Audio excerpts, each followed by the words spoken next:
Bharat ji, what is the hard core agenda you thought for अगर आपकी party सत्ता में आई, इन अलायंस और solo, whatever it is. अगर आप रूलिंग पार्टी में आ जाते हैं उल्लासनगर म्यूनसिपल कॉरपोरेशन में, तो आपके दिमाग में क्या एजेंडा है? What hard core agenda you have?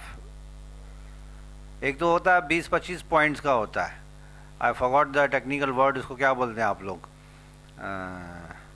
मैं नाम भूल गया उसका, कभी कभी मेंटल ब्लॉकेजेस आ जाती हैं। बट एजेंडा में आपके 4 या 5 मुद्दे कौन से होंगे जिस मुद्दों पे आप कॉन्टेस्ट करेंगे? डेवलपमेंट, रेगुलराइजेशन ऑफ बिल्डिंग, जो कि काफ़ी टाइम से घिसा पिटा सा मुद्दा हो गया, अभी क्या दिमाग में है, या ऊपर से क्या ऑर्डर्स हैं कि इस मुद्दे पे ही आपको फाइट करनी है? देखो, हमारा सबसे पहला उल्लासनगर के डेवलपमेंट की सबसे ज़्यादा जो नीड है, कारण क्या है कि उल्लासनगर से हर एक समाज के तबके के लोग उल्लासनगर छोड़ के जा रहे हैं। आज जो हमारे से पिछड़ा हुआ था अंबरनाथ गांव था, जहाँ पे कभी कोई लोग जाना पसंद नहीं करते थे, मगर वहाँ की डेवलपमेंट देख के, वहाँ के जो लीडर्स लोगों ने अंबरनाथ में डेवलपमेंट की है, वो देख के उल्लासनगर से भी काफ़ी संख्या में अंबरनाथ गए, कल्याण गए, थाना गए। उनका खाली एक ही ये कारण है कि जो उल्लासनगर का स्टैंडर्ड लेवल है वो बहुत लो है। तो अभी हमें ज़रूरत है हमको अपने उल्लासनगर का स्टैंडर्ड ऊपर लाने की।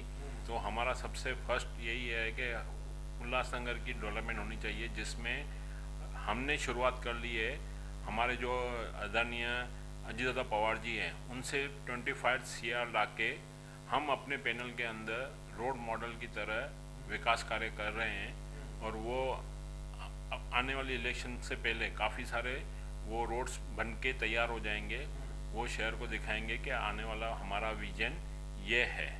तो उस बेस के ऊपर, और दूसरा रेगुलाइज तो समझो सरकार में काम चालू ही है और फाइनलाइज पे पहुंच चुकी है सरकार।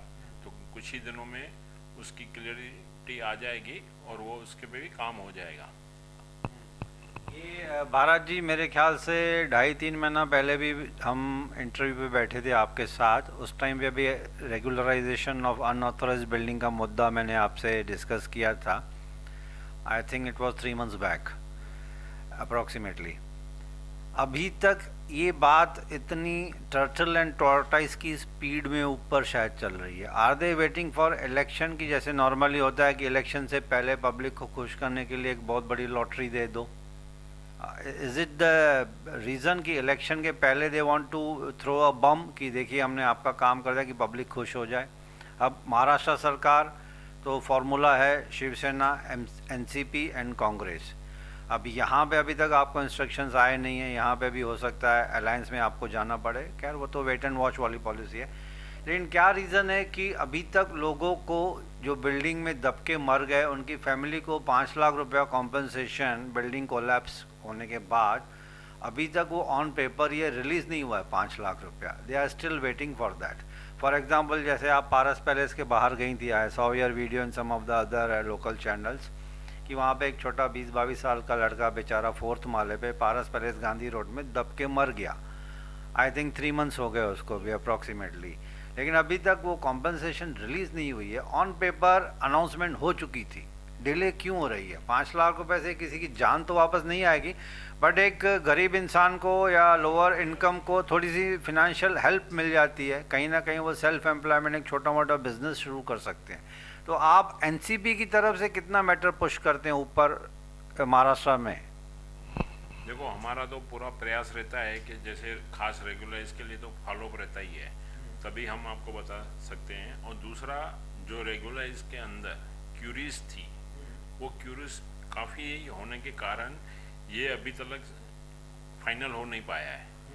जैसे आपको बताऊं कि हमारे सोसाइटीज़ के अंदर, बिल्डिंग्स के अंदर ऐसे जो फ्लैट्स है जिन्होंने कभी रजिस्ट्री किया ही नहीं है, 20 रुपीज़ से लेके 100 रुपीज़ के स्टैम्प पेपर के ऊपर सेल परचेस होती रही है।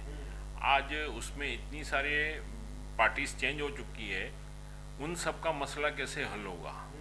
ऐसी बहुत सी चीज़ें हैं कि जैसे बिल्डर ने बिल्डिंग बना दी, आज बिल्डर जिंदा नहीं है या वो फाइल नहीं मिल पा रहे हैं। उनके अंदर जो आज सोसाइटी के अंदर लोग रह रहे हैं, उनको उनके राइट्स कैसे मिले, कैसे वो गवर्नमेंट उनके जो राइट्स है सिक्योर करे, वो उनके जो क्यूरीज क्लियर नहीं होने के कारण अभी तक समझो ये रिलीफ नहीं मिल पाई है।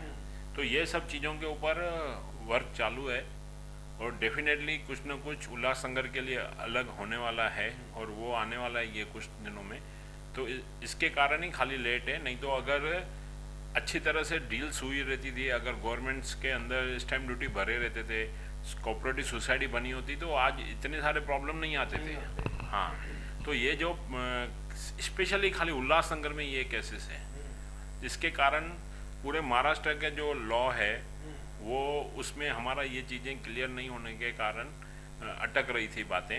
अब वो कुछ न कुछ हमारे लिए वे आउट निकाल रहे हैं और वो वे आउट निकलेगा, उससे हर एक बिल्डिंग वालों को बेनिफिट होगा।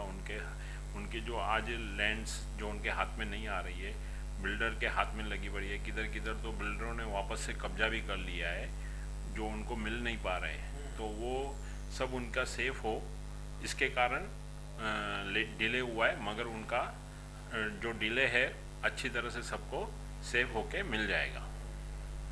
तो दोस्तों, जैसे भारत जी ने कहा कि लीगलिटीज़ एंड कॉम्प्लिकेशंस इतनी, I can understand, I am on the very same page with mister Bharat की लीगलिटीज़ और टेक्निकल पॉइंट्स इतने हैं कि यहाँ पे 20 रुपये 100 रुपीज़ के स्टैम्प पेपर पे लोगों ने फ्लैट्स खरीदे हैं। ज़मीन की जो सनद जिसको बोलते हैं CD technically it is called, वो अभी भी बिल्डर के नाम पे थी। अब बिल्डिंग गिरी, उसके ऊपर मालिकाना हक जिसको बोलते हैं। फॉर एग्जांपल मैंने उसमें फ़्लैट लिया हुआ है, चौथे माले पे मेरा फ्लैट है, बिल्डिंग गिरी तो मेरा जो स्टैम्प पेपर पे जो मैंने परचेज़ किया था that is only of 100 rupees के स्टैम्प पेपर पे। The flat was not registered with the tahsildar और रजिस्ट्रार ऑफिस, तो I can not prove my right on the flat. और ज़मीन पे तो मेरा हक ही नहीं बनता क्योंकि मेरे पास रजिस्ट्रेशन के पेपर्स ही नहीं। हालांकि 60 to 80% उल्लासनगर में ऐसे ही बिल्डिंग्स बनी और ऐसे ही लोगों ने फ्लैट लिए।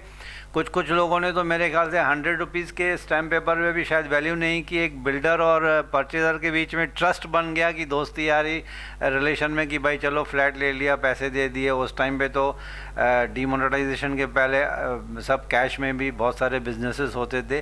तो ये कॉम्प्लिकेशंस और लीगलिटीज़ इतनी है, मेरे ख्याल से government must be confused. Government genuinely must be confuse. I understand being a legal person कि इसको कैसे सुलझाया जाए भाई, कि एक बिल्डिंग नहीं है, यहाँ पे हज़ारों बिल्डिंग्स का मामला है। फिर उल्लासनगर है, देन इसके बाद अगर आप जाएंगे थोड़ा कल्याण मुंब्रा और इसके यहाँ पे भी इलीगल कंस्ट्रक्शन बहुत है। अगर इनको अगर आप स्पेशल एक एक्ट में ला रहे हैं, ऑर्डिनेंस पास कर रहे हैं, तो you are making a president. Ulhasnagar will become a president. एक है कि ठीक है रेफ्यूजी कैंप है, रेफ्यूजी का एक स्टेटस मिला हुआ है तो शायद कुछ स्पेशल स्टेटस मिल जाए, लेकिन यहाँ पे एक चक्रव्यूह है अभिमन्यु का।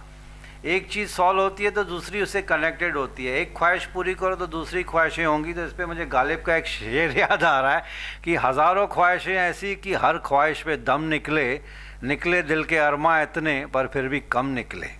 एक प्रॉब्लम सॉल्व होगा तो दूसरा खड़ा हो जाता है। बड़ी मुश्किल से पानी का प्रॉब्लम सॉल्व हुआ, लोड शेडिंग का थोड़ा सा स्ट्रीमलाइन हो गया।